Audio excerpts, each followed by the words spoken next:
Congratulations on winning tonight. So your thoughts about tonight's game? I think we played really good. We won the game by 40, I think.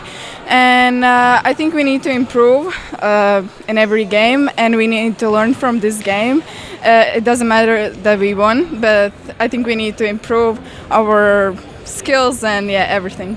Yes. That was a nice game for your team. So you can invite your fans to the next game, but please do it in Latvian. Nāciet uz spēli, jums patiks, nāciet. Treneri, ką tik baigėsi rungtynės, jūsų komentaras apie šio vakaro mačą. Tai gynybą palikom namie. Puolime dar kažkas buvo suprantama, gynybą tiesiog visiškai palikom namie. Skirtumas nemenkas, bet kas jūsų nuomonė bus svarbiausia per atsakomąsias rungtynes, kokie apskritai bus keliami tikslai komandai? Tikslai bus keliami visai kitokie, nes antradienį žaidžiam Rygoje, o jau už 2 dienų ketvirtadienį žaisim Kėdainiuose moterų lygoje. Tai darysim tą, ką reikia ir ruoštis Kėdainiam, o dabar jau čia viskas dėja, bet serija pralaimėta. Galima sakyti, jog tos rungtynės bus irgi savotiškas bandymų poligonas prieš dvikovą su Kėdainių ekipa. Taip, visiškai teisingai, nes vėlgi galim sugrįžti prie savo pasakymo anksčiau, kad šitoje lygoje dalyvaujame tam, kad pasisemti patirties, bet sąžininkai tikrai jautėmės, kad prieš varžovės galim pasirodyti žymiai solidžiau, nes visada neturėjom kelių žaidėjų.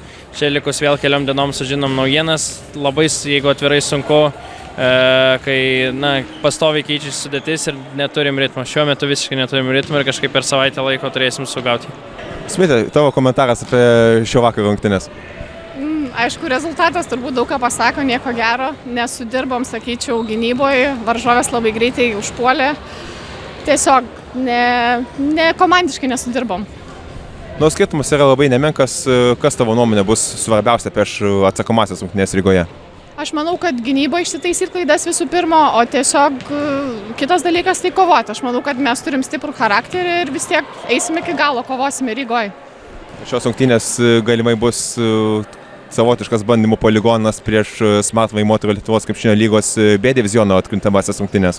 Taip, labai ruošiamės šitom kavom ir sakyčiau, kad ir tokios varžybos jos vis tiek yra gera treniruotė mums prieš Lietuvos čempionatą atkrintamasis, nes matom savo silpnas vietas.